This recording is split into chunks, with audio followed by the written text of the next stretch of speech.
Sorry, Laura, I'm getting breaking news that the Try Guys have now, in fact, responded to the whole Ned Fulmer situation. Wow. I'm sorry, what?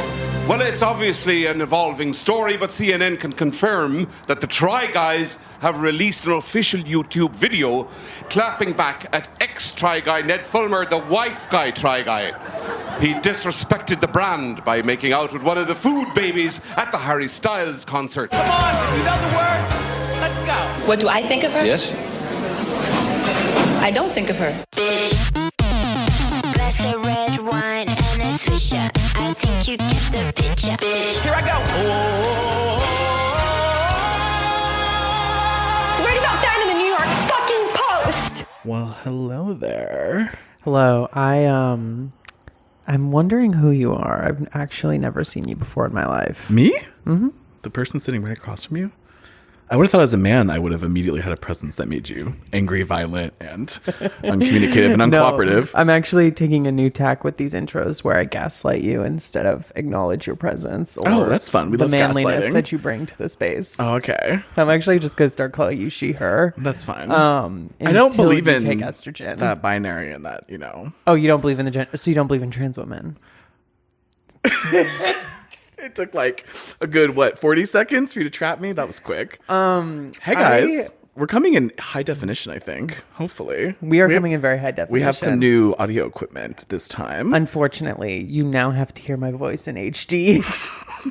Joan in 4K is quite an experience. Dolby Surround 7.1. You know, we haven't read like any real fan letters or testimonials in quite some time here on Eating for Free, the podcast recording live from the absolute edge of the internet. My name is Joan Summers, local gossip. Your local artisan, Matthew Lawson. And I want to start with the listener letters / testimonials / screed from the gender gulag we keep the fans of this podcast locked up inside of. Oh yeah, we've been thrown a lot in that pit.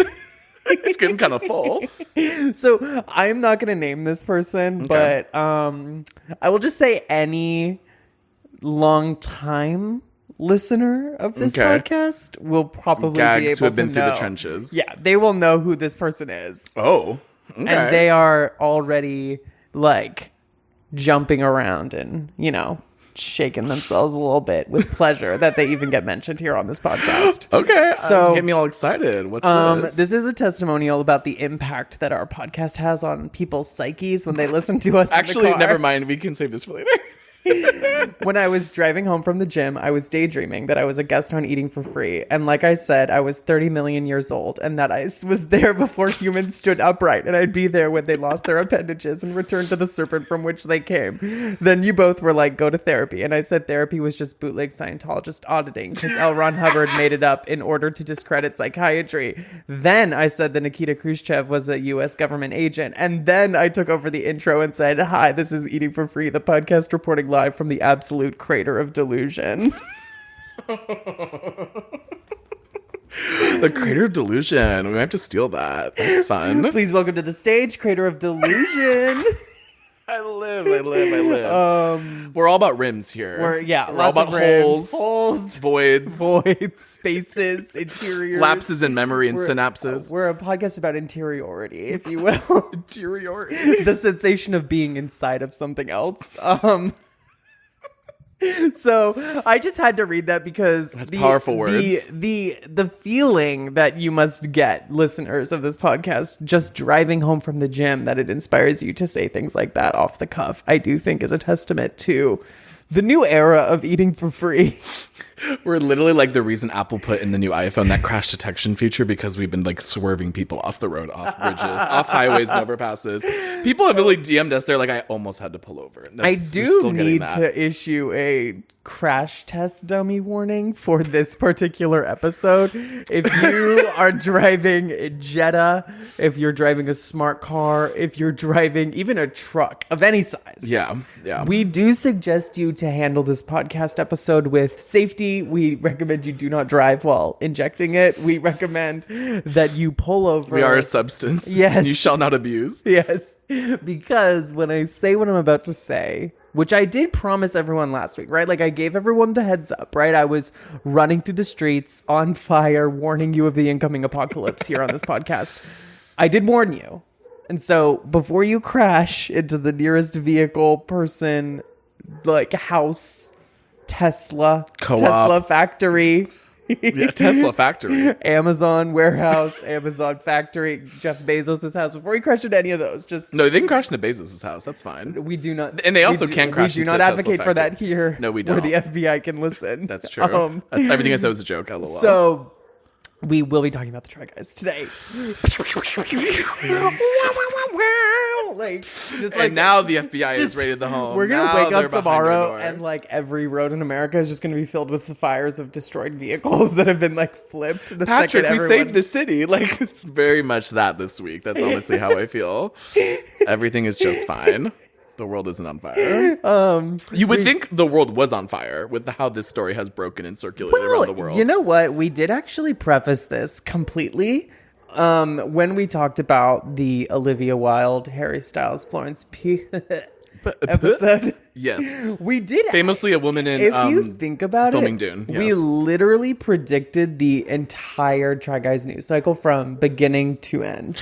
Yeah, it's like rapidly accelerating this type of reporting where nothing happens and yet it feels like the world ended and everyone has to talk about it. Everyone has a million takes. It's like you go out into you're like at literally Safeway and the cashier's like, it'll be $3.95. And you're like, how are you coping with everything going on right now? And they're like, Ukraine. And you're like, no, the Try Guys. Like, No, Ned from Try Guys. Ned from Try Did you not Guys. hear about it? It was all on Reddit. So we're going to talk about the Try Guys, but I do want to preface this episode with like a few things because I think that unless we couch this situation very specifically, this podcast has the chance to age badly. Oh, absolutely. Reporting So- immediately on things like this is something we try not to do, honestly. Yes. Even though we are here and want to give you the breakdown, it's like, I don't want to get swept up in the BS that a lot Yeah. of people are getting swept up in. Absolutely. So just to preface this, the first thing off the top, I think that we need to say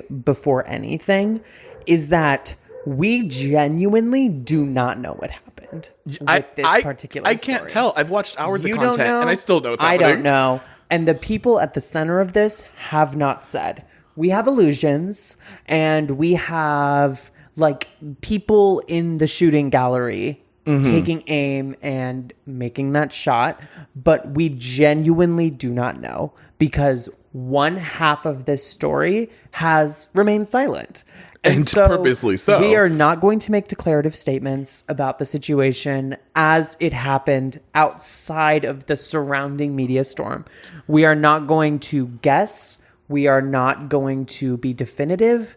And we are certainly not closing off the possibility that something worse happened here. Yeah. Although, like I said, we genuinely do not know. And this is, I think, a story that benefits from sort of reporting around the edges rather than trying to understand really what happened behind closed doors, because ultimately it does not change why we wanted to talk about it in the first place. Right. That is so true. It's like, again, it's not about what happened, but it's about how everyone feels about this just as a possibility of happening. Yes. Like the phenomenon of it, of cheating. Of Why this story in sensationalism. particular. Now, this is a very interesting story too, because this sort of thing that allegedly happened is rather innocuous. Now, I think also And rather boring. rather boring. But I also think that the specifics of it are really why we are talking about it in the first place, right? The YouTube angle, the wife guy angle, the demographics of their viewership, the Try Guys themselves, and what their career trajectory has been from the beginning. I think all of those are key. And really what I'm most interested in is both the business angle to all of this, as well as who they are in society. Like, I really do not care the timeline of when Ned allegedly started stepping out on his marriage or any of it. Like, Or how it broke and what any images or videos were details, shared. Yeah. Like, I don't even care. Yeah, barring any harrowing details that might surface later, like, it ultimately doesn't matter to me. And I'm saying that barring any things that we do not yet know. Right. But rather than talking around this any further, let's read a few headlines that I have here that I think are like a nice way to kind of preface what we're talking about. So, two specifically, one from The Cut and one from Airmail. Grayson Carter, Vanity Fair, former editor-in-chief, the one who allegedly buried all those stories about Jeffrey Epstein. We're at a great place already this episode. Started a newsletter called Airmail that's basically like what rich people read on their private planes. How delectable. And it's a very fascinating... That's like its own thing I want to know about, honestly. It's like if the Vanity Fair Vanities section was its own newsletter made by the people that are written about in the Vanities. Like, That's upsetting. yeah, it's really weird. Okay, so it's kind of like, it's like if Tatler had no self-awareness, and Tatler already does not have self-awareness. Okay, so possible. From The Cut, quote, "Why are we still so scandalized by cheating? What our recent obsession with infidelity reveals about us." Oh, here we go. Now, us already. We and us are doing a lot of lifting there. And I do want to just preface this also by saying to everybody, I do highly suggest you all go read an old Deadspin piece called Who Is We? I believe it's called Who Is We? Yeah. But here again, we and us are doing a lot of heavy lifting in that headline. Second one. The spectacular fall of the wife guy. Cheating scandals involving everyone from Adam Levine to Ned of the Try Guys are putting a crack in the carefully tailored wife guy aesthetic. Well, I guess for the rest of the world, but not us, mama. What? When you hear the word wife guy, Cringe what do immediately. you- Immediately cringe. I don't know. I just think of like losers. I don't know. I don't think of like anyone individually immediately. But it gives me a type of guy or heterosexual male that you see like constantly appropriated as like an identity for a lot of people in this country. The only person that I genuinely think of when I hear wife guy is that guy who's like a white rapper who makes like quote unquote plus size body positivity raps about his wife. And it's also just like a general pest. pest. We talked about that. Yes. Oh my God, we talked about that. That was probably before COVID. Yeah, just like generally a pest. Well, that's the thing. It's giving very 2016, 2018 vibes. Like this late is, BuzzFeed. Wife guy itself maybe. is like a 2015 SNL sketch. That's what I'm saying. Like the idea that there's cracks forming, I'm like, they've been cracked. Like I've seen The Void a while ago. Like this isn't new for us. Those we're not gonna read them because I just can't believe they're it's of still happening. Very little consequence. Yeah. You know, like most other things the Cut publishes. Absolutely. A very little consequence to us on this particular podcast. But I think that those two things kind of show where we have landed with this story. So a broad overview, the Try Guys are a group of individuals, men specifically, who met at BuzzFeed in the early 2010s and had a BuzzFeed video series in which they tried things, which was a very popular genre. Oh my God. Throughout the BuzzFeed era of video. Yeah, on the 2010s, internet. that was like the height. And it persisted for a while. I would say besides the Try Guys, the entire genre of it has somewhat fallen off. Definitely. It's still around on YouTube. TikTok is definitely like, it's like a type of video you would see. You still have those like Condé and Vice adjacent video publications and creators. I mean, like, I can think of like Bon Appetit, for instance, Brad Leone. Yes. It's Alive. He used to do like, he went like spearfishing with Maddie Matheson kind of thing. Yeah. And they would get Or, celebrities like, on sometimes and it's to also like try food not out. something that's new to video. It was something that things like the Travel Channel, Discovery, the Food Network, etc. Like, you know, the entire premise of like, I'm going to go around the world and try all these different things, or the entire premise of Anthony Bourdain's entire existence on this universe of trying things and trying new things. Like, but they're like specifically trying like 40 Big Macs in an hour. Like swimming in a pool of Jello. I'm like not shit like conjuring that. Anthony Bourdain's ghost in relation to the Try Guys without any reason. What I mean is, what they did was took a format that worked really well on television and BuzzFeedized it. And like commodified it to like a very snappy, distilled form. 5 minutes, like, and it was always like something either topical or something with a uniquely, and I'm saying this as a former blogger, I guess kind of still a blogger, but like what I would hear my editor say, and I came in at the end of it, but like an editor would say like, you know, it's like very internet-y. You know, like things where it's like no, that's the the BuzzFeed right word there. guys. It's It's the like BuzzFeed guys. clickbaity, but the Try more guys than that. try menstruation products kind of thing, where it's like, you know, men don't understand women, so let's try something that a woman There does. was something I saw where it was like they tried to discover their sperm count. You're like, what? Like, so you try that? What does that mean? And then Like, it was also like, I'm sure there was wear like women's try clothing. variety of spicy foods, that kind of thing. Yeah. We talked about this briefly before the podcast, but you had no relationship to the Try Guys. I literally was like, I don't want to know what this is. I have no idea. I just know they're men that exist and do things that are cringy. And only after last week have I had to like really figure out what the fuck's going on here. The last time I think we engaged with the Try Guys at all was, I think, when Eugene came out in like however Oh my long ago God. that was. Yeah, we maybe. I don't even remember talked that. about it because we kind of... Listen, we're not going to do coming out discourse in 2022. But remember, the coming out was like, I came out, but I've been out. I'm just formally announcing it that I'm out, but it's not new information that I'm out. Oh, like Madonna this week on TikTok. Yeah. I'm just kidding. I don't know what that was. I wish that we could like beam that video into our listeners' brains like right now. That actually totally Madonna video? Or yes, the Madonna video.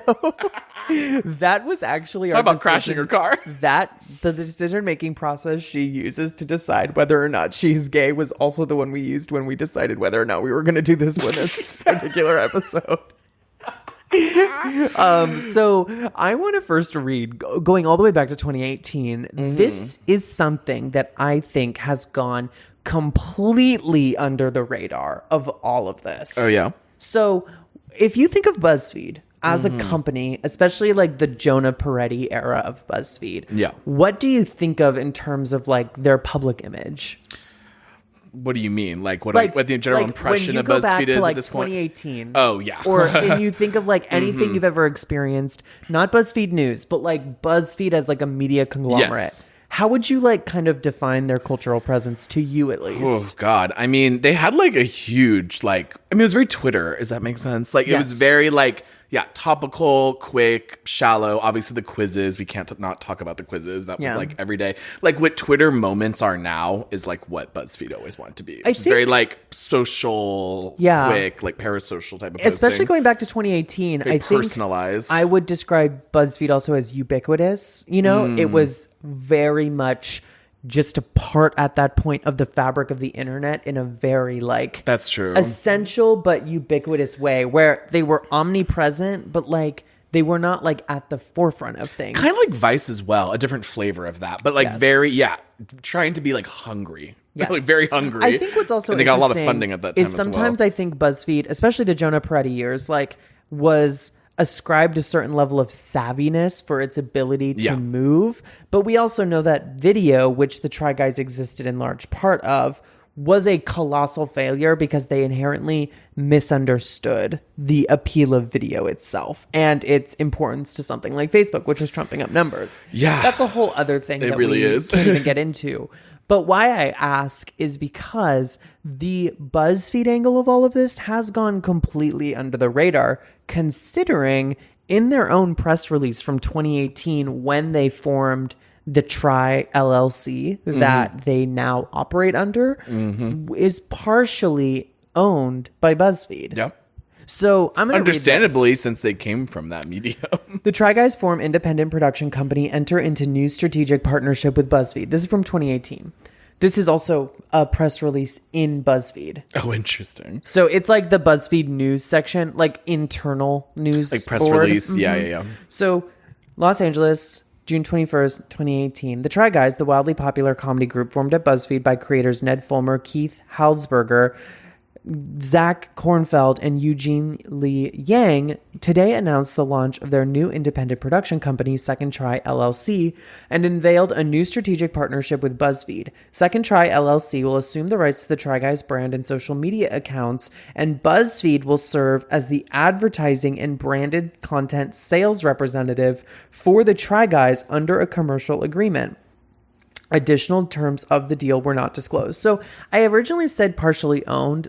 But I think a better way to explain it is they are in like they say here, a large strategic partnership where BuzzFeed handled at some point the distribution and marketing of the Try Guys as a brand. Yeah, I'm wondering about the IP and all this. Yes. Like who owns names? So we're thrilled to take the next step in our career with a new company serving to expand the Try Guys brand and act as a hub for our individual pursuits. BuzzFeed has been a great home these past 4 years, and we look forward to a continued strategic partnership as we enter this new chapter, the Try Guys said in a statement. It says Second Try will focus on expanding the Try Guys brand through a slate of shows, live tours, feature films, and more. Within 48 hours of launch, their YouTube channel had gained 600,000 subscribers, and fans would continue to be able to watch all new episodes of the Try Guys at youtube.com/TryGuys. We are incredibly grateful and proud to have worked with Ned, Keith, Zach, and Eugene to grow the Try Guys into the massive phenomenon they've become, and excited that BuzzFeed can continue to be the fifth Try Guy with this unique partnership as they embark on this new phase of their careers, said Jonah Peretti, founder and CEO of BuzzFeed. And since forming in 2014, this is also just some like topical information about them. The Try Guys have grown to become one of the most watched and beloved creators on the internet. Globally, viewers spend over 5 billion minutes watching the Try Guys as of 2018. And this is before they literally launched their with entire more than new brand. 1.5 billion all-time video views. As of the first quarter of 2018, the top performing video, the Try Guys Try Labor Pain Simulation, has over 31 million views on YouTube and more than 108 million views on Facebook, which I don't think is true anymore. If we know that Facebook was trumping up those numbers. Fluffing those numbers up, yeah.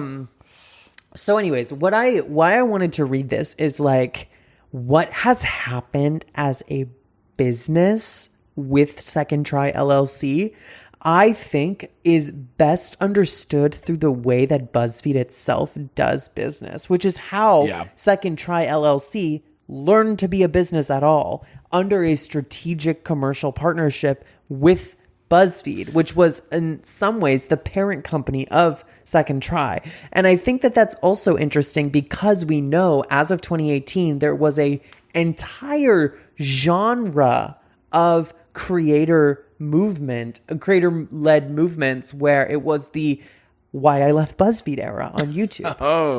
Oh my where God, I remember people that. were saying they were basically working in a content mill. They were underpaid, understaffed, overworked, depressed. They were being harassed. They were being lied to. Yeah. They were having ideas stolen against, ideas stolen from them, discrimination, etc. Yeah. And we know, especially for a lot of women of color who formed the backbone of BuzzFeed Video for a long time, we know how hard it was for them to like extricate themselves from BuzzFeed and just creators in general. And so I also think it's very interesting that amid all of this, you know, Why I Left BuzzFeed era videos on YouTube, the Try Guys come out with this blazing press announcement that's like, BuzzFeed has basically allowed us to go on our own terms and invested in our new company and are going to be basically acting as our mentors and strategic marketing and business planning partners.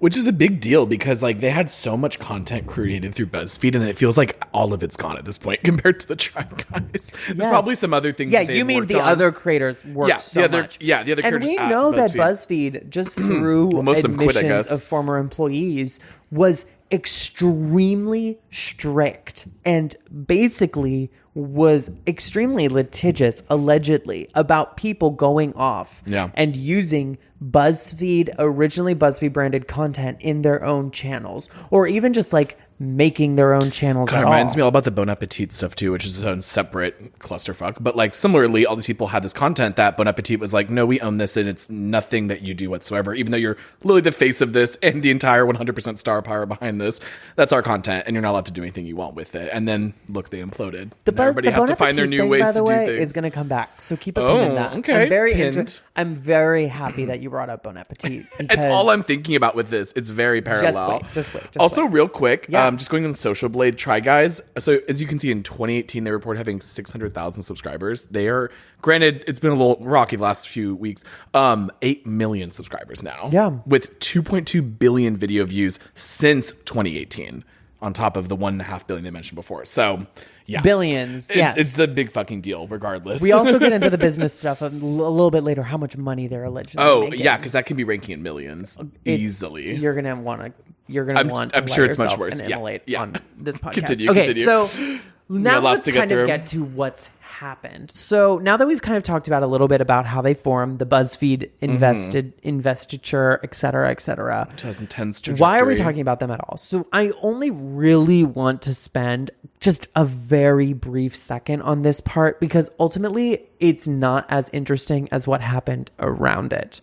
Yeah. So I'm getting this from both Page Six and YouTube, and you have a podcast that you listen to. Yeah, I have a summary of their podcast episode about everything. Yes. So just allegedly, this is all alleged. This is from them. You know, there hasn't been any formal investigations like released to the public. Oh, there are investigations happening, but yeah, they're private. They're private. We don't. This is all just like word of mouth. This is what they've told us. Yeah. We only know what Ned has said in a statement, and then the other person in this story has not released any statements as of recording on Tuesday. So that could change. Yeah. And it would be fucking annoying if we drop this tomorrow and then it blows up again. So this is from Page Six last week. So the Try Guys were left scrambling when the internet found out that Ned had been cheating on his wife of 10 years with a employee, Alexandra Herring. So basically what is alleged is that at some point this employee and Ned,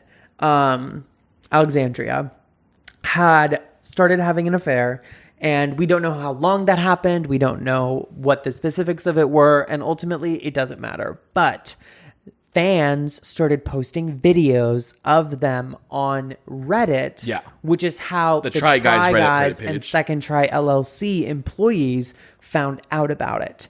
And from there, they launched an investigation. They brought on HR professionals as well as business strategists and lawyers to figure out what their options were. And the results of that investigation, which they have since described as traumatizing to them, they have since said that this was like one of the worst things that's ever happened to them.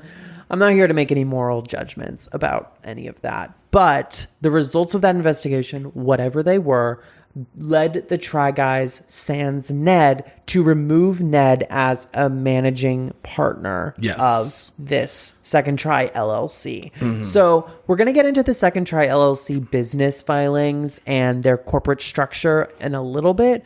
But the gist of it is Second Try LLC is essentially like a holding company for their own LLCs. So they each have like their own branded LLC individually that all manage Second Try LLC. Oh, well, that was a good idea. So they have LLC. Granted, what's happening now? They probably, what's probably happening if I'm just thinking about it from like a business standpoint. Yeah. Second Try LLC gets paid a certain amount of money and also is what pays their employees, et cetera, et cetera. Yeah, that makes sense. And then they get paid out of Second Try LLC as to their own LLCs, probably, which gives you a lot of different tax options. Never mind. Yeah, I was like, actually, I don't know about that. Gets a lot of different tax options when you are an LLC rather than a person who pays your own taxes. But, you know. Yeah. Anyone who files taxes in America can probably fill in the blinks about what we're talking about. Also, real quick, I do think I'll talk about it more when I get to the podcast episode. I think they actually did know about it before the internet leaked it, but it seems to be that it was just between the four guys, but the rest of the employees didn't know until it leaked on Reddit. But yeah, we'll get to that later. So they said that, they've said that this was traumatizing, et cetera, et cetera. On September 27th, so a couple weeks ago now, Ned released a statement on his own social media saying, "Family should have always been my priority, but I lost focus and I lost focus and had a consensual workplace relationship." The consensual part there is, I think, something to note. So I'm sorry for any pain that my actions may have caused to the guys and the fans, but most of all, Ariel. Ariel is his wife. The only thing that matters right now is my marriage and my children, and that's where I'm going to focus my attention. Ariel, 36, whom Ned also shares sons Wesley and Finley, also released a statement of her own saying, "Thanks to everyone who's reached out to me. It means a lot. Nothing is more important to me than Ned and our family. And we all request right now is that you respect our privacy for the sake of our kids." The remaining Try Guys also addressed fans last Monday, where they basically released a podcast episode as well as a YouTube video. So I'm going to talk about the YouTube video. So in it, Zach Kornfeld says Ned Fulmer is no longer working with the Try Guys. By now, we're assuming you've seen the Reddit threads and TikToks and tweets and news articles. We want to give you a timeline of what's transpired and some transparency into our decision making. Keith then continued, quote, on Labor Day weekend, multiple fans alerted us that they had seen Ned and an employee engaging in public romantic behavior. So that's what I'm talking about, where they were contacted by people who had videos. Yeah. And allegedly, the person they contacted first, these fans, is Alexandria's now ex-fiance, who said, send me these videos I want to see. And then allegedly the ex-fiance is the one who was publishing these videos on the internet to be like, look at what my ex-fiance is doing. Woo. Or is like, was supplying the videos to these fans. Okay. Allegedly. But we're going to get into that a little bit later. So they also said, quote, after the fans alerted them, they said that they went on to reach out to the employees to, quote, check the employee Alexandria to check on her before Ned can, quote, confirm the reports, and since confirmed this had been going on for some time, which was obviously very shocking to us. So they basically say they reached out to Alexandria first to be like, hey, what's going on? Are you okay? Which I think, in especially today's climate, was the right move. Yes, it was. Absolutely. And I'm going to believe that that is what they did. That they first went to Alexandria to be like, are you okay? Like, I'm believing what they say here in this moment because I don't think they necessarily have a reason to lie outside of their business interests. And I also think there's too much to lose by lying about that particular detail. So they go to Alexandria, then Ned releases the statement confirming it. So then Yang goes on to say in the video that they spent 3 weeks talking to various lawyers, human resource experts, and public relation experts. Quote, we are acutely aware of just how contrary this was to the values of the company we've built and those of everyone who works here. This is something that we take very seriously and we refuse to sweep under the rug. That is who we are, and that is not what we stand for. So basically what he's saying, allegedly, is that, like, we don't vibe with cheating on your wife.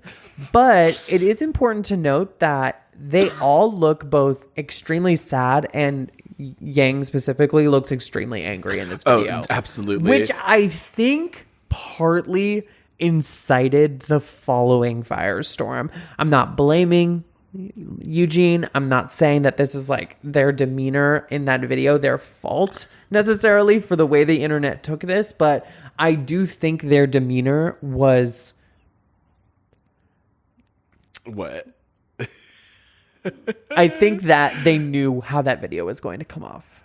I see. Intentional. Yes. Well, also for context, like, it's more obvious in the video, but you can tell they're reading from a cue, each one of them. Like, they keep switching who's speaking, and it's very much like, all right, the next. Anger stuff is very real, especially the way they keep talking about how this has been traumatizing, etc. Oh, like, with the podcast episode about it. I'm not saying the emotions are fake, but I do want to, like, stress that video was written.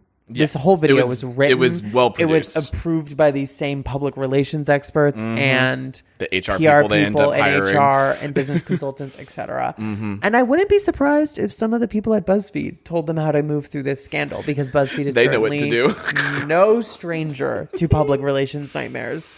Okay, so then Kornfeld goes on to say that they signed, quote, written consent approving the removal of Ned as manager and employee on September 16th, which was also, again, before the internet really found out about this. So the team removed him from the merch store and digitally erased him from old videos as well as any marketing materials. Kornfeld also said that their decision to completely scrap some videos, I'm getting this from page 6, where Ned was heavily featured, quote, cost them a lot of money, but they stand by their decision proudly. They also said they can't release any details of the investigation, but, quote, Ned engaged in contact unbecoming of our team, and we know that we could not move forward with him. Okay. He also explained that the reason they took so long to make matters public was, quote, real people had been affected. They also said they were forced basically by Reddit and the public to address it when people started posting videos of Ned and Alexandria. Quote, we are incredibly shocked and deeply hurt by all of this. This is someone that we built a company and brand with for 8 years. We feel saddened, not just personally, but on behalf of our staff and fans that believed in us. Kornfeld then continued, quote, I don't know that we can articulate the pain we feel at this moment. It's hard to rewatch old videos that we love and are proud of. We are losing a friend, someone who we built a company with, have countless memories with. We are sorry this ever happened, and we don't know what else to say. This will change from here, but we hope that within us, there's opportunity for positive growth and better videos ahead. But it's going to be hard. This whole thing is going to be fucking hard. Meanwhile, Eugene pleaded with their fans to, quote, exercise kindness. And like we have said, as of now, Alexandria has not commented on any of this. They also don't specify whether Alexandria has left the company, but legally speaking, you cannot fire a subordinate for having a romantic relationship with their boss. Yeah, that's... I think legally, at least in California. I might be wrong about that, but I do think that there is precedent for people being removed from companies for having inappropriate sexual relationships. Yes, it's very complicated. I think there was a conversation happening for like a week about this where it was like, oh my God, you can get fired for having a divorce, right? Well, there's also the thing too about like, it depends who's in leadership. Yes. If you're at the same level, there's usually not a problem with anything. But when someone becomes a manager but or a boss. I can understand the like, oh God, now you're going to get fired for having an affair. Yeah. You know? No, I ridiculous. get that in a macro sense, but in this specific context, this is an extremely normal thing to happen at most companies. Not normal in the sense that like I want to normalize. It absolutely happens, but and will happens. continue to happen. Yes. Yeah. People have inappropriate workplace all the time. relationships and are shuffled into different departments, removed from companies. There's also codes of conduct that a lot of corporate employees sign that are used as grounds for termination. Yep. And the grounds for this particular termination are still, I think, unclear because Ned has been removed from their business filing. So I actually went into the court records in LA County and I found their filings removing Ned as managing partner. I tracked most of their business dealings over the last couple years. And what was interesting is when they filed formally as Try Guys LLC, Ned was the one who incorporated them and has been the acting managing partner of Try Guys LLC or Second Try LLC since at least 2018. So he did not file the first documents, but he's been the face of the documents for their business filings. He's been the main signature. And then the rest of them are added as additional managers. So that makes sense. Whatever you can take from that, he certainly was at the center of this company. And I also think that a lot of fans and business people and insiders that I've heard from and have also read say that allegedly Ned might have had the largest investment. That's what I was about to ask. I was like, what's the percentage split? Allegedly. If we don't know, we don't know. Those investments are not public information because they're not a publicly traded company. Honestly. No. But I just think it's interesting, yeah. To know what the corporate structure was. I also think it's very interesting that they were we're doing all of this now before it all came out, but the timing is within a week, it seems. Yeah, and I can imagine Labor Day weekend, September 16th. I can imagine it would be extremely stressful because it seems like they wanted to do right by Alexandria, and also do right by Ned's wife, who, by the way, Ariel works with the Try Guys, has a separate business relationship with them. I think some of the wives have a podcast and they've done their own videos. Alexandria also was in videos. Alexandria is one of the food babies, which was I don't know basically what that is. trying new food basically and would collaborate with the Try Guys. It was under Second Try LLC. It was one of their offshoot creative ventures. And Ned and Alexandria did star in a lot of videos together. There was actually one that I think happened where they all tried on wedding dresses or bridesmaids dresses. It's just a lot. Yeah, There's a lot to unpack. Anyway. But I do think what I'm really saying here is we don't actually know if Ned still has any kind of licensing deal with the Try Guys or their different LLCs. Honestly, my question is what's the income? How are you because getting paid? They have a Patreon. What's happening now? They have, this YouTube. So it's unclear if you can be removed as a managing director. So Yeah, like of course. you might not be one of the managers of the LLC. And it's also about how but willing that doesn't he stop you is. necessarily from getting any money from it if your LLC has rights to certain things or was part of certain business relationships. You know, they actually had a TV show premiere as all of this broke, which I'm going to get into in a second. Oh yeah, same. God, they have 4,300 patrons, and the minimum tier is $3 a month, but it goes all the way up to $500 a month. I don't know who's paying Well, for that. we have a little potential stats for Okay. the Patreon that I found. Interesting. But yeah, I think that that's what's interesting is like this video is what ignited everything. You know, it was simmering under the surface and it was like all over like Twitter that but then we're you get a on. secrets revealed moment. I mean, But like, then you get the Bi Sister video, which again, I mean, this really isn't that caliber, I'm not but- trying to be cynical. No. What I'm saying though is I'm Yeah. not trying to be cynical, but the like call out address to the fans video is an established thing on YouTube.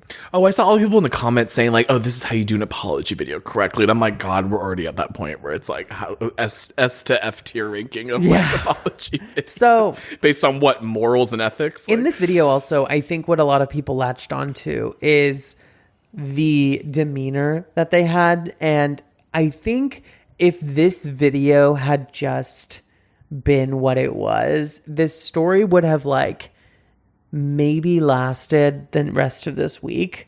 But then they put out a podcast. yeah, I was about to say. Which, like, it was kind of the, like, the video itself, to me at least, I can understand the emotions. I can understand they're wanting to address this. There's a lot of, like, potential legality and already very present legality to the situation. Fans were, like, imploding, like, almost near constantly on the internet for, like, basically a entire 2 weeks straight. So like I get it. I totally get the video. I get their demeanor. But if it had just been that, it would have just been like a cringe video that we all forgot. But the podcast is really What's crazy is that what happened that video set a lot of people over the edge. Well, again, it really is like Bi Sister because it's just like them sitting on a couch, and this is the main release called "What Happened" and period, and that has 10 million views. Came out a week ago. Again, as I'm recording this in the tradition of Bi Sister, 2 words. all lowercase. Bi Sister, all with a lowercase, period. That's not how they do the rest of their videos. And then same with the podcast, which I'll go into now, is called "Okay, comma, let's talk about it." Period. Like just the syntax and the grammar of it all. Okay, so what's the tripod episode about this? So Can the you tripod, give me like a brief summary? Yeah. about I'll this? just run through. I watched all 80 minutes of it. I'm so only, sorry. Only 10 minutes of it's actually worth listening to. It's awful. 5.2 million views too. And this only came out a few days ago, I think. So basically, it's kind of like a rehashing, but with more detail of the main 10-minute video that they released on their main channel. So they go right into talking about, obviously, like, oh, this has been a crazy week, you know, like very relatable kind of content. We talk about some of them have gained weight, some of them have lost weight during this time. Stressful shitting. You may have heard that headline was put around everywhere. How stressed and messed up they've been. Last 30 days has basically been hell. They haven't had normal bowel cycles. Like, Yeah, so they talk about how they basically, right when they discovered this was going down, they immediately had to find HR reps, which is interesting. They didn't have them already, but nonetheless, they had to find lawyers, conduct the investigation, get a plan in place for releasing the details, how they're going to go through all the people that have been affected. They talk about how they filmed a ton of content and specific brand deals with Ned that they obviously had to scrap. There was also the TV show that they completely filmed already that just started premiering, which they talk about the editing team having to basically, you know, quote unquote, creatively edit out. They said they were on the last leg of their tour and knew that, quote unquote, basically this would be the last time the fans would see us before the scandal was about to hit. It was actually kind of like, it really was kind of surreal. This part where like, and I can't remember which one it is. I think it's Keith. He's like, yeah, we were basically on this tour and these people are seeing us as the people we were before this scandal hit. And we knew this was about to come out and that it was about to shake everything up, but we had to basically stay quiet. Listen. And I'm like, okay, we have a lot of listeners who agree with us that parasociality is we'll get like to that a too. somewhat stale concept at this point. Right. Because it has evolved so much beyond the concept of like the people in my phone are my friends, you know, like, yeah, it's a lot more nuanced now. but I think a lot of what has happened with this is in real time, seeing what the consequences are when you reap what you sow. I mean, I worded that weirdly. I apologize. But this is genuinely, I think, reaping what you sow in terms of their fan base and the reaction the fan base has had, and how it contributed to the larger internet kerfuffle about this. You know, Okay, we're gonna get to that. I know, 'cause they but directly address that too. the way that they say we were on this tour and basically it was a putting on an act. Yep. Because we knew that this was about to happen and we wanted to give them like one last good show before you found out. Well, and to be fair, they also couldn't say anything either legally speaking, but I know what you mean. But yes, the way yes, that yes. they formulate that, you know, the fact that they're divulging that anyway. I think about what Kendall, friend of the show Kendall, they had a really incisive thing to say back when they did some work with I don't know if it's defunct, but the YouTube Creators Guild. Yes. They said to me once, back when we first started hanging out with them, that on YouTube, your fan base is essentially solidified in the first 3 months that it gets created, and how you interact with that and how you speak to them and how you allow them to speak to you is essentially set in stone permanently. Yeah. And it is only deepened and worsened You really from there, can't change it from which there. is why a lot of people eventually have it turn around and bite them in the ass. And the burnout occurs. And the burnout, parasocial. because they don't have boundaries with their fans. They don't know how to have a proper And you feed it. You feed the distance. energy. And you feed it because you have the Patreon. You feed it because you have the brand deals that rely on fans having a very specific image of you and relating to you in a very specific kind of way. So keep going. Yeah. So, again, their new TV show premiered during all of this. They were doing their tour. One of them was on Broadway. I don't know what Broadway, off Broadway, what that was. I don't want to know. They literally talk about feeling like they were on top of the world and their brand and that they've done this amazing work. They say dumb things again to sound relatable, like, and during all this, my dishwasher broke. And it's like, it's really weird the way they go about this because it feels like they're done being serious and now they're back to just being like relatable, like dudes. Try guys. So they talking about infidelity. They don't even talk about it. They talk about nothing about actually what happened, probably for also legal reasons. So they get to the actual scandal breaking. They admit to having already removed Ned from the business, everything like we described before.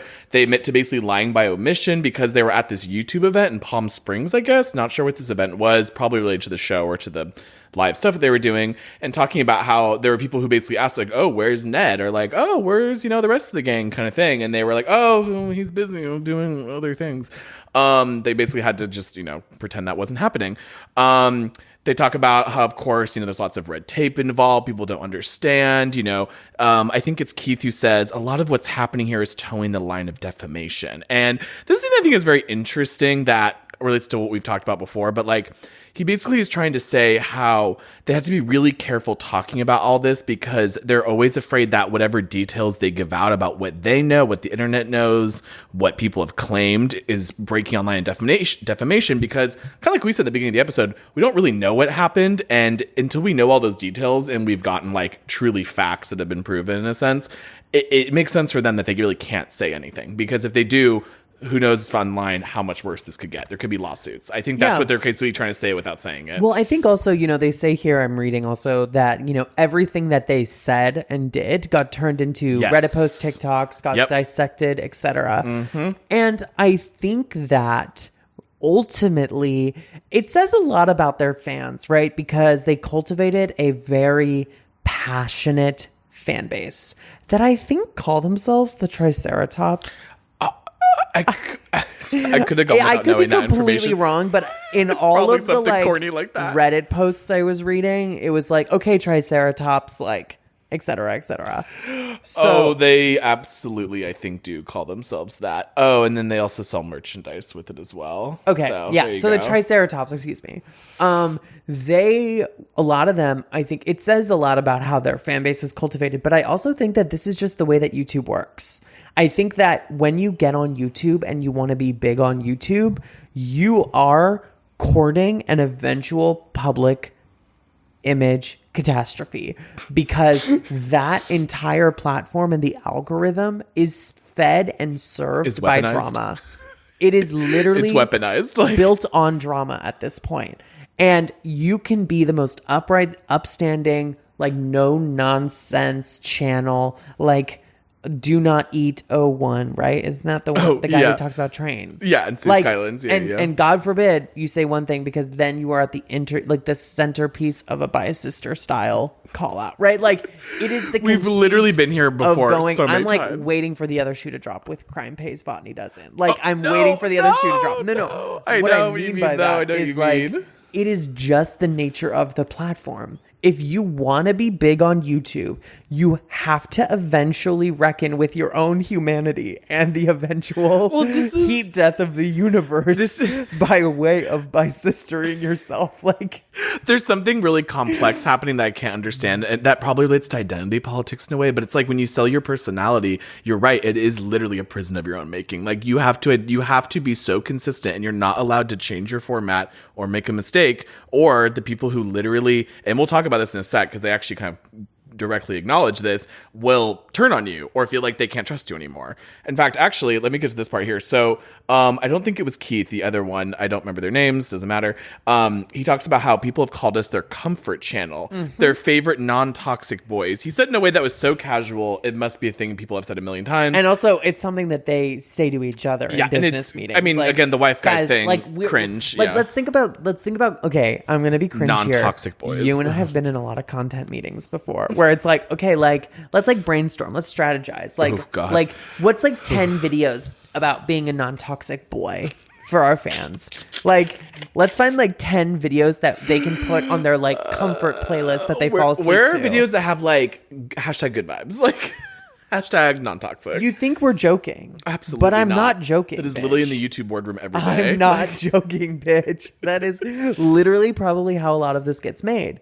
Because like people think that a lot of YouTube is organic, and it's really not. I wish it was.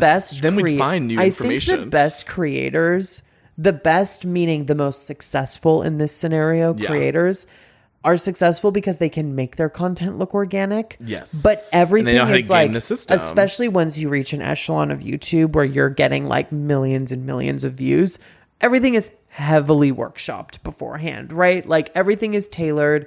Everything has an algorithm. You're a YouTube partner at that point. So you're getting the data from YouTube about like what keywords you're getting. When they start and stop watching your video. Who's commenting on your videos, where they live, how long they watch your videos for. I mean, you can see all of that in the creator studio anyways.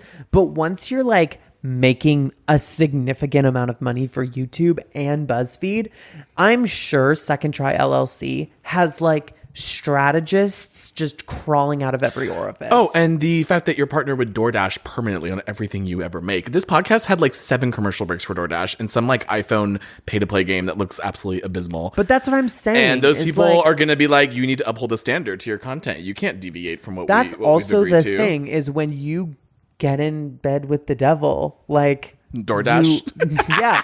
I just mean like you are wanting a certain level of fame. This is what you're courting, right? Like ultimately, when you desire to be the most watched channel on YouTube, you're not really allowed to act surprised when the most successful channel on YouTube becomes embroiled in drama, right? Like just an omen of your future at this point. Like you want to be, you know, the new Hollywood, but then are shocked when people treat you like Hollywood.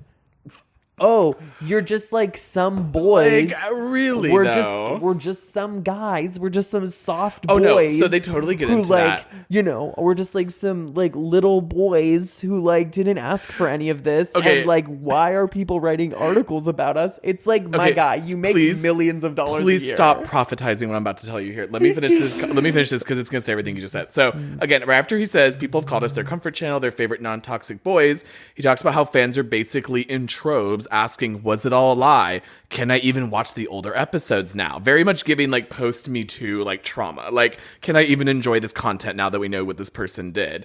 And he talks about how, and even he admits, which gagged me, that parasocial is like a word that is not enough now. We need to stop talking about the word parasocial. So I was like, even YouTubers are fucking fed up with it. And he talks about how like, he literally says basically it's valid for people to feel that distrust and that betrayal, but that they hope that they have shown that the betrayal and that distrust came from someone's bad decision that should be kept private and separate and not affiliated with the rest of us because we haven't done anything wrong, and that it's okay to feel that way, but you don't have to.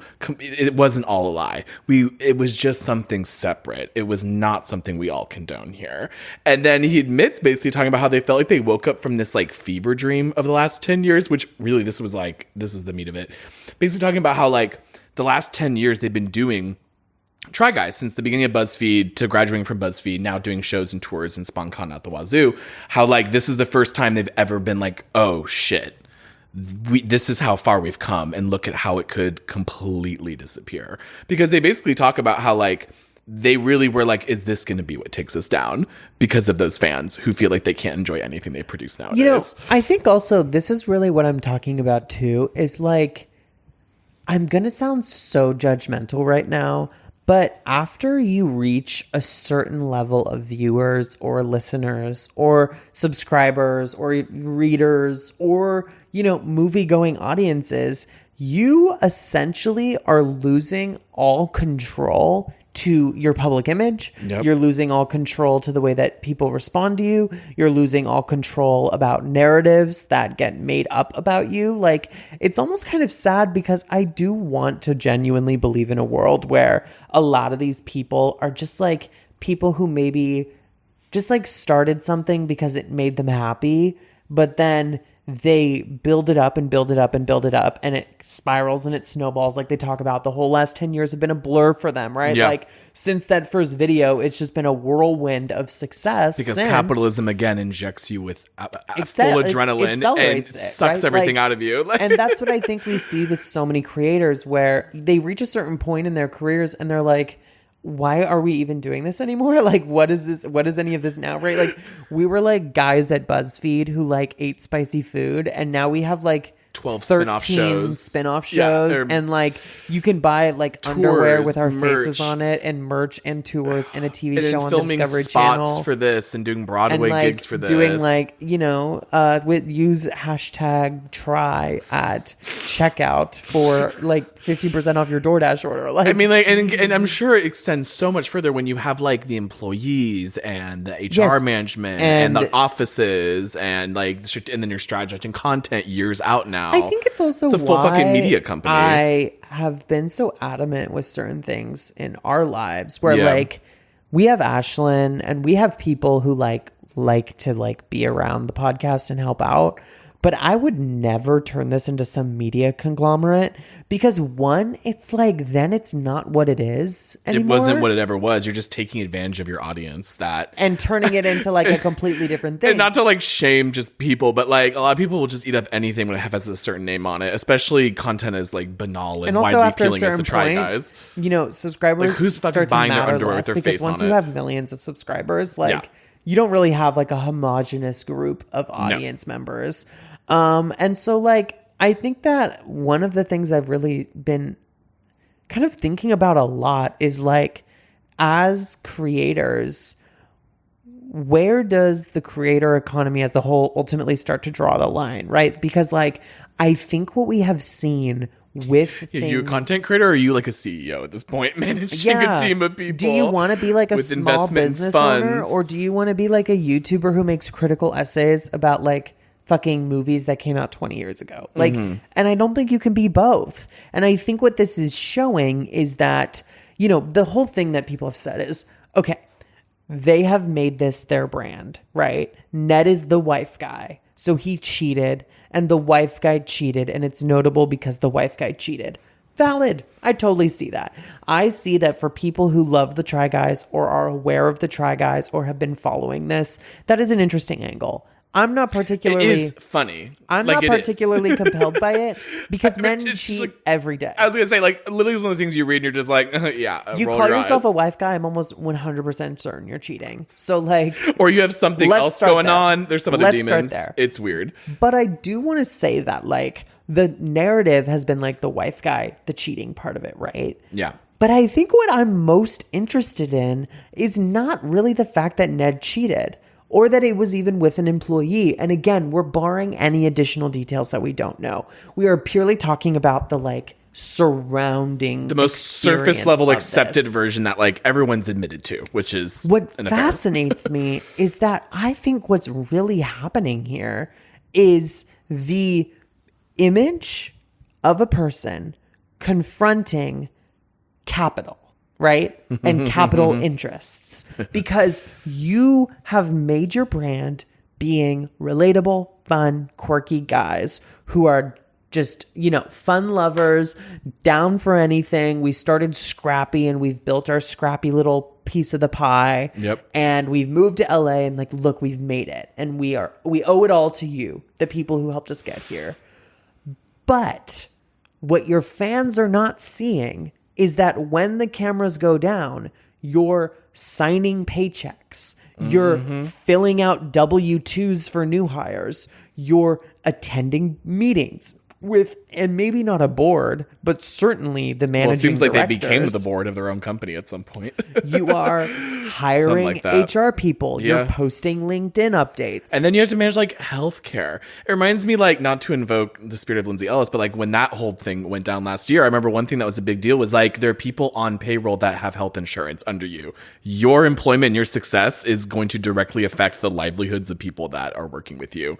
And that's something that I think so many people don't understand. They think it's just some quirky, cute content. And I'm like, there's somebody who might have like their cancer treatment or their like pregnancy that is like Yes. being paid for by these So people. what I'm saying and now is, they're like, at stake because of capital is concerned with protecting itself and making more of itself, right? As like if we're giving it like a amorphic, human like interest.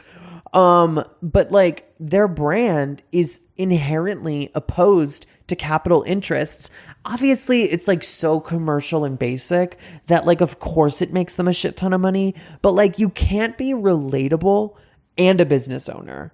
Like those two things being They like try. a They normal try a down to lot. earth guy is inherently at odds with running a company and making money for your company and protecting your company. Those two things. Quite literally, the phrase "it's just business" is what this is all about. Like, it's the summary of this whole thing. It's just business. And so that's what I'm saying is like what's happening, right? Like their reactions to this, I believe, because I think that they They're are losing a lot of probably fucking money. No, it's not even just that, Matt. I think that they're in over their heads. Oh yeah, that's what I'm talking I about think with the that fever that's dream very ending. obvious. They probably went. Then they literally say like they felt like they got shaken and woken up because oh my I fucking can god, here's the imagine consequence of our that actions. they all did just think that they were some scrappy guys who like made a company, Yeah. and have gotten caught up in all of this, and then this is the first thing to really shake them, and it's like, oh god, we don't get to just be like normal people dealing with our friend cheating on his wife. We have to be business owners. We have to have HR. We don't have HR. Fuck, we don't have HR. Yeah, they didn't have Fuck, HR, we need to like- talk to a lawyer. Fuck, now the lawyer and the HR need to talk, and we all have to get interviewed, and we have employees who like have paychecks and families and insurance that is like dependent on us giving them a job. That's what Keith is saying in the beginning of the video. He's like, this affects more than just even the people that we're talking about in this scandal. like, it affects we our can- company and our We employees. can laugh at it because it is ultimately like the entire It's ridiculous. thing is ridiculous. But I do think that like what they are maybe confronting is that they don't get to just be fun-loving guys anymore. That maybe this world that they have been living in was not real. Because when it actually came down to it, when it actually came down to it, and this horrible thing happened to your friend's wife, he cheated on her, and everyone knows, and he's your supposed best friend, And an employee's collaborator, involved. and employee. Like, you don't get to just be normal about it. Nope. You have investors, you have BuzzFeed, you have lawyers, you have HR, you have employees. And now you have to make and you have fans. hyper vigilant millions of people looking at your moral and ethical Because if decisions in this. if Second Try was just some fucking dumbass media company, of which there are a million in Los Angeles that are just like small time production companies that produce YouTube videos or shorts or commercials, Some ghost or production company, ghost production, yeah. like, you would have just gotten rid of him and you would have all dealt with this by yourselves. And maybe you would have kept talking to him. Who knows? But like, guess what? You made your life the brand. So you don't get to just talk about it and then move on. You have to talk about it and you have to do the And that's HR. what so much of the discourse has been about. Like, when you give away your life like this, is this not actually a consequence you should face? When the thing that you've been giving away and selling for profit is suddenly now in question. Yeah, but I also like think fans feel betrayed because I'm they not bought a product that they're not getting interested in anymore. Ned at all, though. Like, that's what's so wild about this. Yeah, I'm more so interested in the way that like reality kind of caught up with them, because I think we're seeing their genuine emotions, right? Like, in their brains, this was just some like private thing that happened amongst their friends, because they probably think of their employees as their friends too. Yeah. They think of each other as friends, certainly, or else none of this would have ever happened. They think of Ariel as a friend. They think of everyone involved in Second Try LLC as like their friends, their own little family. And they probably wanted to just be that, but they didn't realize maybe just how much has been piled on top of that. And you eventually don't get to just like do the HR stuff and then have it just go away, because like that's not the platform you're on. That's certainly not the platform you helped build. And YouTube would not have been satisfied with that. And I'm so interested. Their subscribers are going to take a hit. Yeah. But their subscribers would have taken a way worse hit if they hadn't engaged in the corniness. And I think that is so interesting. I think what's also interesting is they admitted on the podcast episode that they were already planning to write a statement about Ned leaving. And they didn't really say at all what that statement would have been, for obvious reasons. Now I can't imagine what it would have been. But I'm wondering if they would have just kept it completely like Ned is left for personal reasons or family situation, blah, blah, blah. And it just would have been like, but what? Oh no. But that's what I'm saying. And now it's like evidence, Reddit threads, New York Times, TikTok. It would never be that, because also we have the invisibilized part of all of this, which is Alexandria. Now, everything they have talked about has essentially like written her out of the narrative. She has been completely made to disappear in all of this. And I don't want to say why. I don't know. She's certainly not made a statement. But I think what is very interesting is that like there was other human interests at play that also was the reason all of this came out, which I think it was never going to be possible for them to just sweep it under the rug, because the nature of the internet is inherently based on true crime now. Everything is true crime. This story has become true crime. We need to do an episode in just that philosophy, because absolutely serial level of shitty journalism about this on Reddit. Okay, like. Well, it's just like when a housewife does something, you're suddenly like forensic evidence being displayed. Also, just to end out that podcast episode, they did talk about how I do love how one of them, I think it was Keith or not the other one, talked about how the last 30 days have just been about putting out fires. And again, here comes that thing, the overwhelming sense of the consequences of your actions, which is basically they wake up at 7 a.m. every morning, open their emails, and just respond to emails from lawyers, litigators, and other people involved, brands that are involved in this conversation.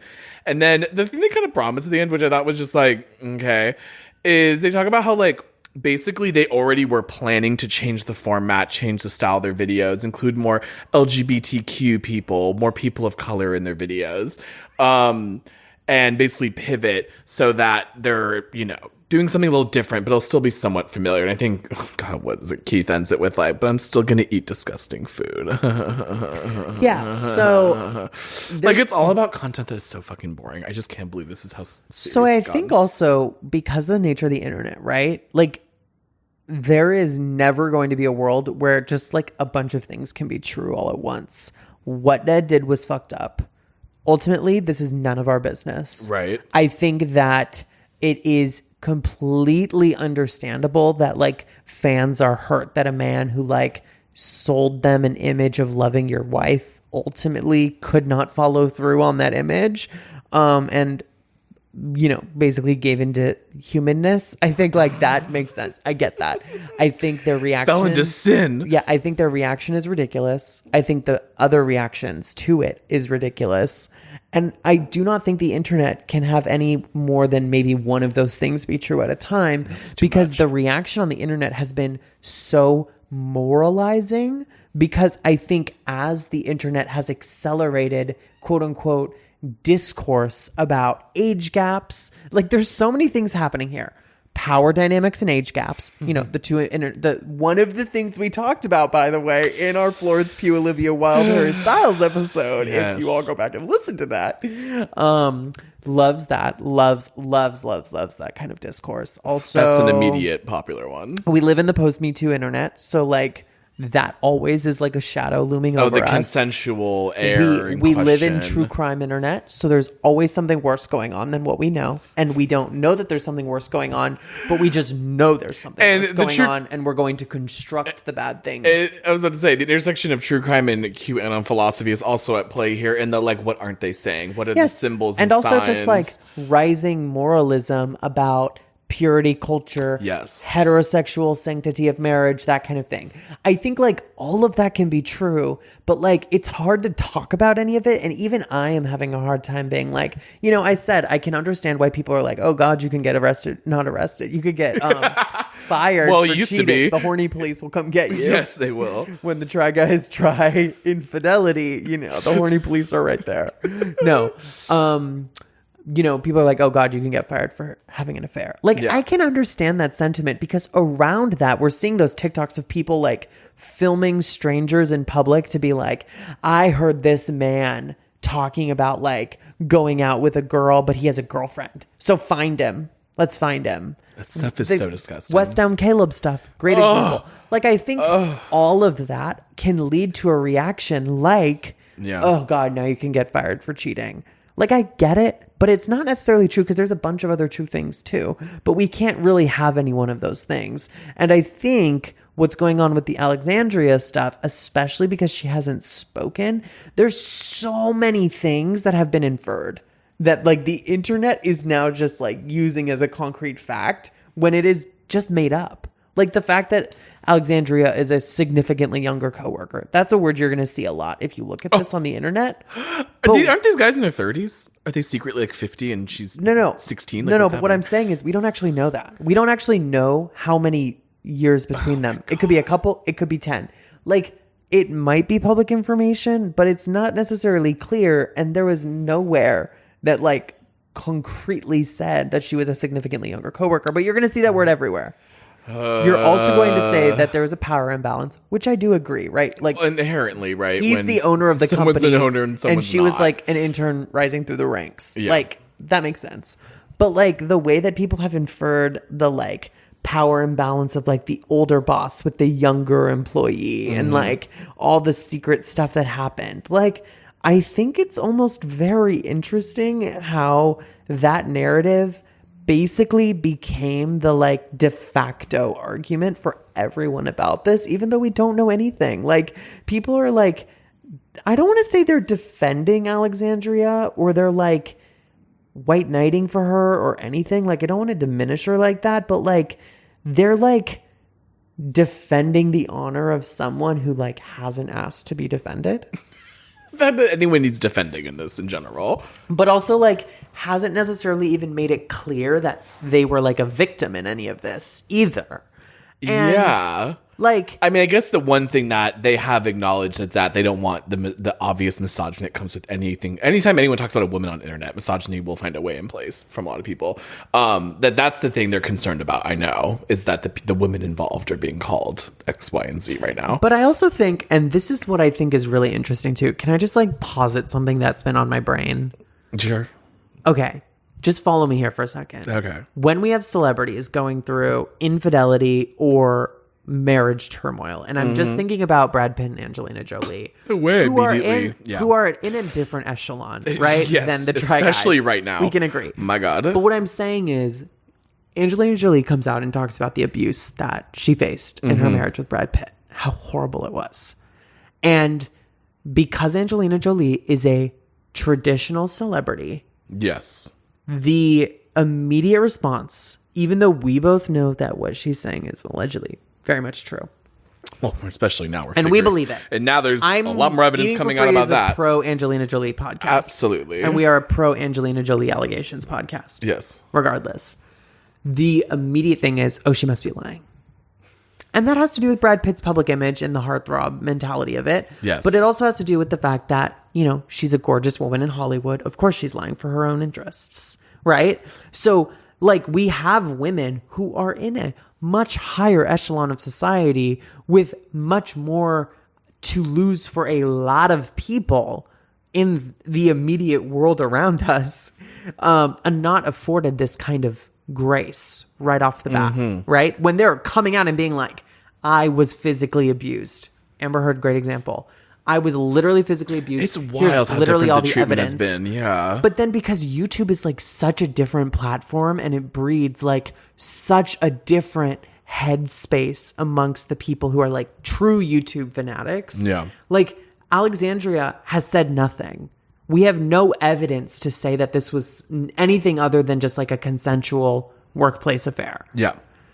Like immediately it is, we must protect her. She is a victim. Ned is like a predator, like a liar, it's age insane. gap discourse. She's significantly younger, all this Oh, stuff. and there's so many people have gone like, oh, why did he say And listen, consensual? I'm knocking on wood, right? Yeah, like right. I'm fully knocking on wood. Yeah. I'm not coming out definitive, but I do think it's just interesting the way that we can see like parallel situations being treated so differently because of the kind of grace we afford women of different standings in society. Like, I'm not trying to be like protect billionaires or like protect millionaires like Angelina Jolie. Like, I'm not reducing Of course it that not. simply, but just like the way society has been programmed and also the way that audiences have been programmed, because people who are like just regular Hollywood, like viewer hanger-oners Yeah. are so different than like your average YouTube millennial. And I was gonna say, I feel like it's very generational too. Like It the is people who care very about the Try Guys are generational. like all under 35 years old at this point. Yeah. But people who actually listen and care about Angelina Jolie, I think a lot of people under 20 at this point don't even know who she like, is. the cultures of it are so different.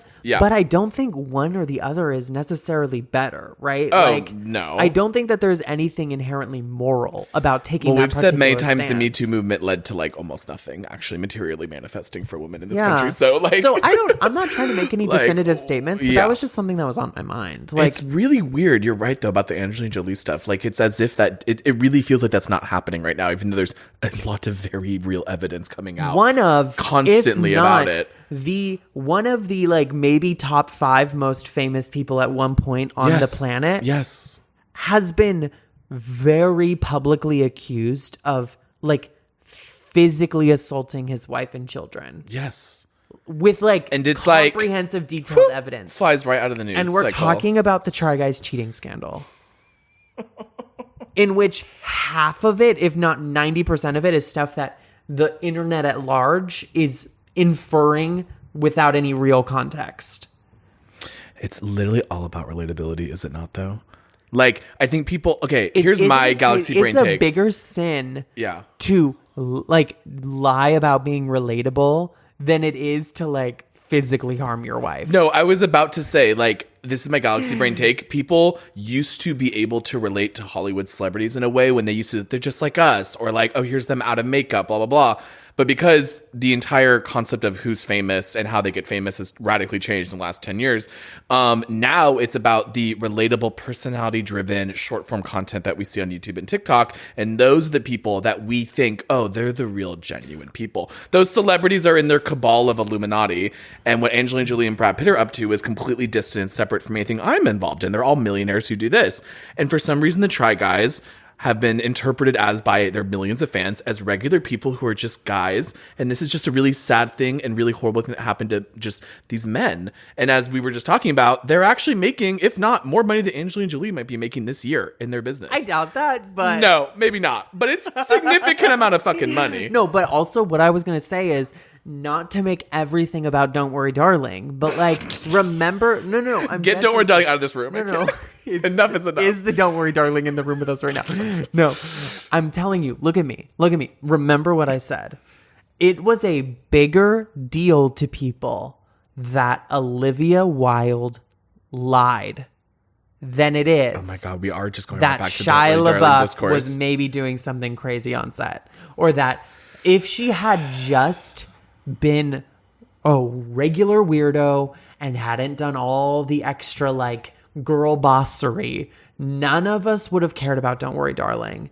But it is that she allegedly lied that was what set people over the edge. Or that she decided to get involved with Harry Styles. That it was fake. Or that the image that she was putting on was not real. Yeah.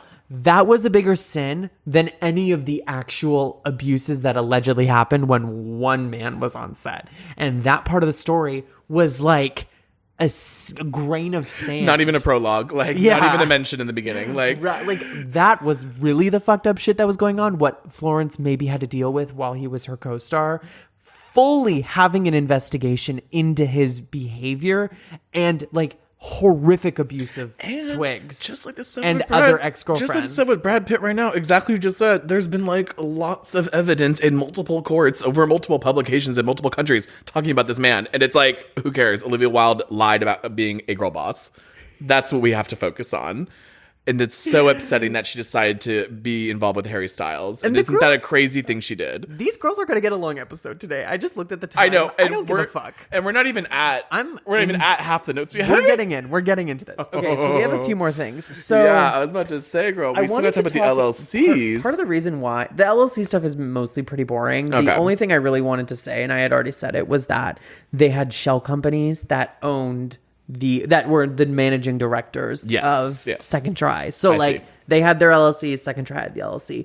But the reason why I brought it up in the beginning, and the reason why we're actually doing this episode to begin with, is in the BuzzFeed News write-up about all of this, I spotted a sentence that just like wow to me, like from the page. It just jumped out. It choked me out. Okay. So the BuzzFeed News article about the podcast episode says, quote, like, Try Guys have long been a staple for wholesome family-friendly content on YouTube, so the scandal came as a shock to their 7.9 million subscribers. Originally beginning as a BuzzFeed ensemble, the group later branched out to their own platform. Hashtag, or quotation marks, quote, or sorry, not quotations, parentheses. Hashtag, quotation mark, parentheses. Full disclosure, BuzzFeed has a financial stake in Second Try LLC. That's published in print in BuzzFeed. Because, again, the lawyers are involved, and they are advising about this statement. That, I feel like, is like such a minuscule part of all of this. But I think that it explains, it is informed by, and it is integral to understanding even like a smidge of this.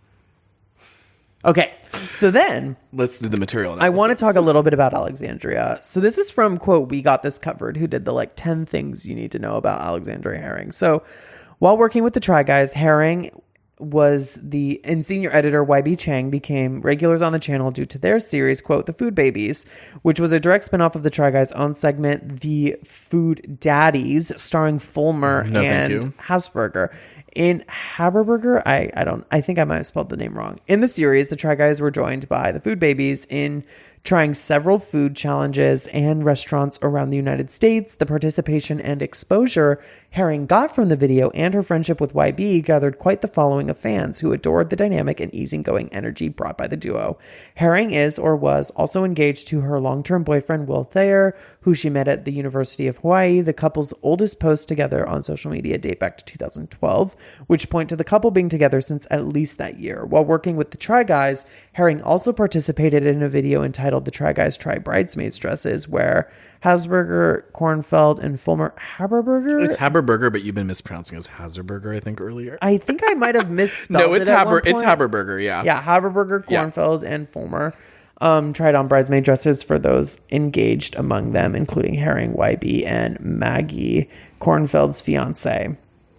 Okay. So then we also have this SNL thing. That was just a little info about Herring, who I think, again, is like ultimately not integral to understanding what we're talking about here in this episode. So we're going to move on. The SNL cast also faced basically a fourth cancellation just this year after putting out a sketch.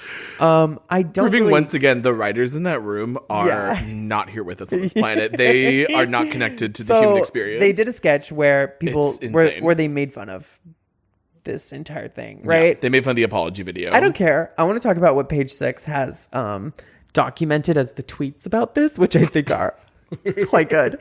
Okay, so quote, I should not care this much, but SNL doing a Try Guys bit where they make fun of not Ned, but the other three for holding him accountable for all his shit and being hurt by it is so nasty.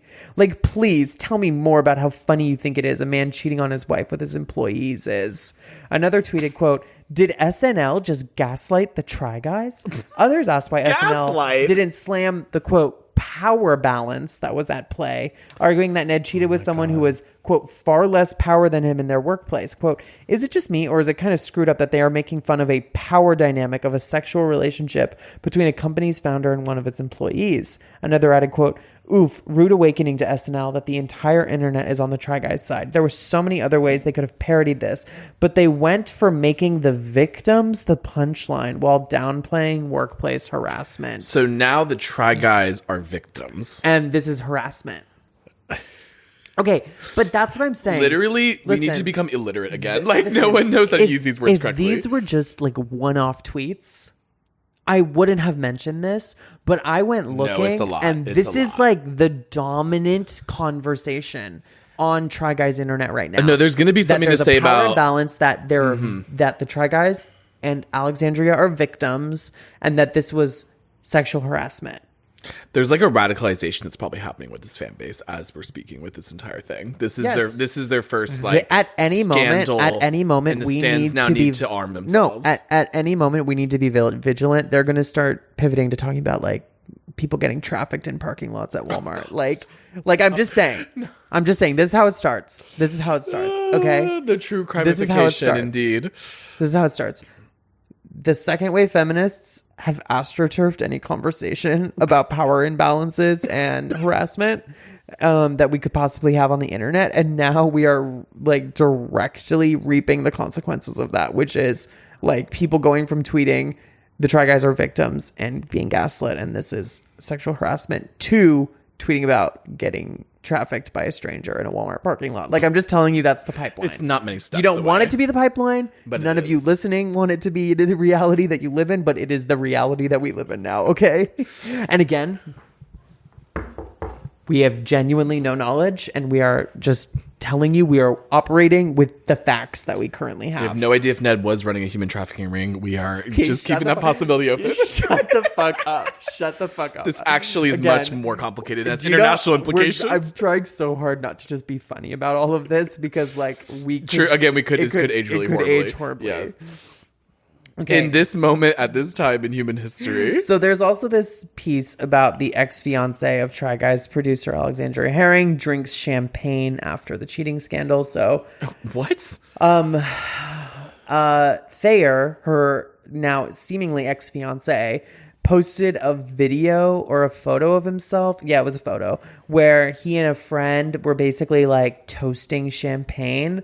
And then the friend posted under it, quote, my boy's back in town. If you know, you know, where they were smiling and flashing champagne. And this was after the internet thing, like dragging Alexandria and Ned initially before the conversation turned back around, like did a couple 360s. So I think that that's also an interesting thing because there's also been allegations that he was the one who like passed around the video.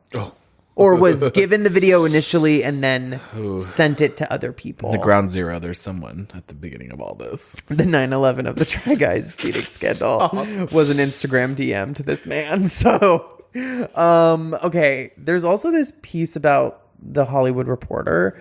There's this piece from the Hollywood Reporter today. Quote, why are the Try Guys so angry? Try jeopardizing $6 million a year in clicks.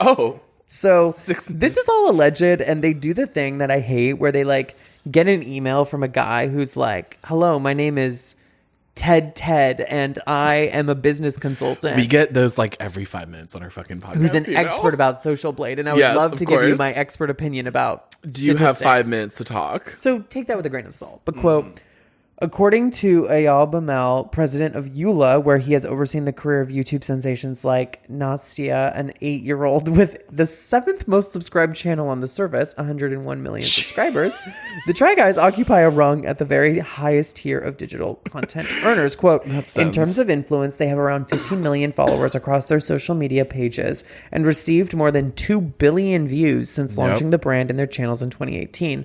So they are both very popular and understand internet culture very well. In terms of revenue, they have 4,000 patrons on Patreon. If the average patron gives $25 a month, they generate about $100,000 a month monthly.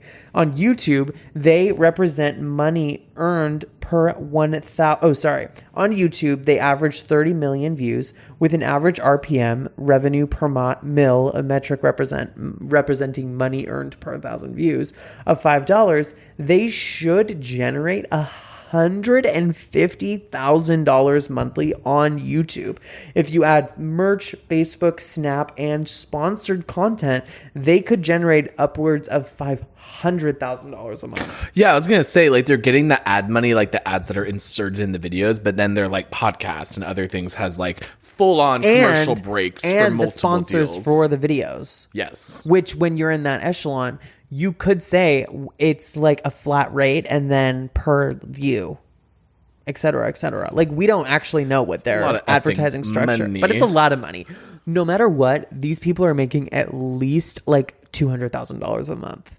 Like, at least. Like, I think that's a very low estimate. Who knows how many people are being paid and how that gets distributed, what the profit ends up being. But the fact that they were doing shows, tours, expanding their brand constantly, it's obviously profitable. They must have a lot of overhead, though, because with how much they've expanded, the fact that they have offices, tours are like self-funded and not cheap. Yeah. And all that kind of thing. Like you need to sell out those. The logistics for their videos. Like, I wonder what kind of operating costs they were looking at every month, right? Like, what the margins were. I would love to know what the margins are for running like a large YouTube studio. We're gonna figure out someday. Absolutely. I want to know. Like, that's the kind of thing that fascinates me. I wonder what the tax deal is. I'm sure there's something shady going on. That's how you know we're sickos. That we're like, the cheating shit, like, move on. Like, give me your tax documents. What your corporate structure looks like. Give me the org chart. Okay, so then they also said that that's, quotes, at least $6 million per year content alone. Add that to supplementary revenue sources. The group stars in No Recipe Road Trip, a TV show which premiered in August on Food Network and Discovery Plus, and released a book, quote, The Hidden Powers of Fucking Up, in 2019. And the group earns maybe even more. Now, I will say that not even including the celebrities TV shows. are really the only people who make money selling books now. But, like, there isn't a lot of money in books. So, like, I'm not really... That's where I kind of get a little leery of stuff like this, because, like, the book... Yeah, books, those things that are selling off the shelves in droves. Everyone's reading all the time. Yeah, like... All literacy rates are at their lowest in, like 3 decades. I really don't want to be like, oh, yes, they also have a book. So, like, because I know authors who have had books that literally are, like, generating headlines around the world for how good they are, that are still like making barely anything. Yes. Yeah. So then also there's this Mashable piece that I want to end with. That's, quote, what's next for the Try Guys. So this is really only a little bit of information I wanted to give. So earlier this year, they landed this TV show, No Recipe Road Trip, with the Try Guys, which aired on Food Network the evening of Wednesday, August 31st. Now, this is very interesting. So the show was a spinoff of their popular, quote, Without a Recipe series on YouTube, and had been given a primetime evening spot to air. I'm getting this from Mashable.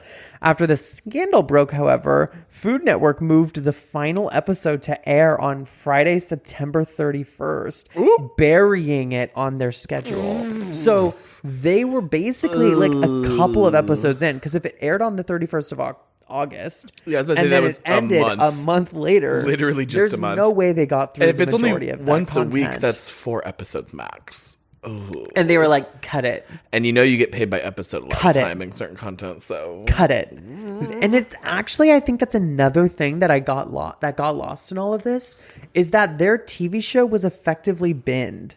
over all of this. Yeah, like literally full because Ned was like network in it, TV, and they probably couldn't legally remove. When him they from also it. mentioned about all the editing they had to do, that costs so much money. Yeah, and Discovery and that's was creative work. Discovery to be able to was do that. probably like, we are kind of in the middle of like a badly publicized merger with everyone's favorite streaming network. We probably can't handle any more like shitty publicity right now. So like, let's just like maybe let's just move on. kill it, right? Like, let's kill it.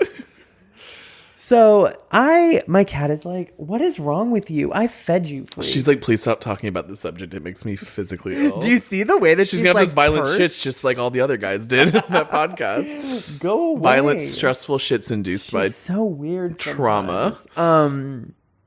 So that's all I've got. Do you have anything you want to add to all of this? Oh my god, no! At this point, we've third eye opened too many orifices. This is one of our longer episodes. It's been a while. I cannot believe we ended up doing a whole episode about this. Literally, I don't know how much you said in the re-release episode we did last week, but we started to record and talk about this for a minute, and it was literally like, I can't do this. This is absolutely too much. Like, we have to get more information. And now that we've gotten more information, I am so much more unhappy. Oh my god. It's awful. But I'm happy we're not doing the like, what happened on Reddit? Again, the true crimification of it.